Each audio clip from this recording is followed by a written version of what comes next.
విషయం అసలు అంటే అప్పటినుంచి మనము ఈ గడ్డ గురించి మనం మాట్లాడుతా ఉన్నాం. బ్రెస్ట్‌లో గడ్డ గురించి. అసలు గడ్డ ఎందుకు ఏర్పడతది? అంటే ఏ తప్పుల వల్ల ఏర్పడతదది?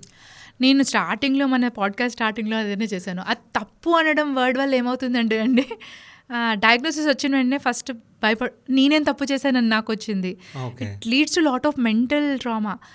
క్యాన్సర్ రావాలి అంటే తప్పు చేయాల్సిన అవసరం లేదు. హ్మ్. అంటే మనకి ఇన్‌ఫ్యాక్ట్ మేము పర్సనల్‌గా చూస్తాం వెరీ యంగ్ పేషెంట్స్. అంటే మీకు తప్పులంటే non vegetarian diet, vegetarian diet తీసుకునేవాళ్ళు. ఇంకా వెజిటేరియన్‌లో కూడా వీగన్ డైట్. హ్మ్. ఇది వదిలేసి ఇంకా మ్యారథాన్ రన్నర్స్, యోగా వర్కర్స్. ఇప్పుడు మీరు కూడా చూసే ఉంటారు మీ ఫ్యామిలీలో ఇది చూసారో లేదో. కొంతమంది 60 ఇయర్స్ వరకు నేను ఇప్పటిదాకా ఒక్కసారి కూడా మందు తాగలేదు. నాకు హార్ట్ అటాక్ వచ్చిందేంటి. అవును. అవును. సో రీబౌండ్‌గా వెళ్ళి మందు తాగుతారు. హార్ట్ అవును. అటాక్ వచ్చాక తాగడం స్టార్ట్ అవును. చేస్తారు. సో ఇది చేస్తే వస్తది అని చెప్పడం అనేది ఇస్ ఎ రాంగ్ అప్రోచ్ అనిపిస్తుంది నాకు. ఓకే. అది చెయ్యని వాళ్ళకి చేసిన వాళ్ళకి డిఫరెన్స్ ఏంటి అంటే ఓకే మరి మీరు ఇలా చెప్తున్నారు మేడం మీ ఏం చేసినా వస్తుందని అంటే మరి ఇన్ని రోజు నుంచి అన్నీ చేయొచ్చు కదా నాకు ఎలాగో వస్తుంది అన్నప్పుడు why should I live a healthy life style అనుకోవచ్చు.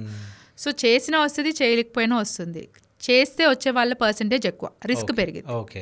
సో దీంట్లో ఏమీ తప్పు చేయని వాళ్ళకి అంటే ఏమీ ప్రాబ్లం లేని వాళ్ళకి 5% ఛాన్స్ ఉందనుకోండి, వీళ్ళకి ఒక 10-15% ఛాన్స్ వస్తుంది. ఓకే. బట్ ఇద్దరికి వచ్చిందనుకోండి, the way the treatment tolerate చేసేది ఎవరైతే హెల్దీ లైఫ్ స్టైల్ ఫాలో అవుతారో వాళ్ళు ట్రీట్మెంట్కి చాలా బాగా కోపప్ అవుతారు. ఓకే. ఆ సర్జరీ టాలరేట్ చేయడం కానీ కీమోథెరపీ టాలరేట్ చేయడం కానీ. సో మీ సర్వైవల్ అనేది ట్రీట్మెంట్ టాలరెన్స్ బట్టి కూడా ఉంటుంది కదా.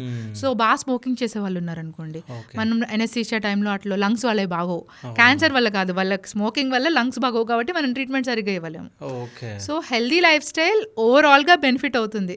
కానీ నాకు హెల్తీ లైఫ్ స్టైల్ ఉంది కాబట్టి నాకేం రాదు అనుకోవడం మాత్రం తప్పు. సో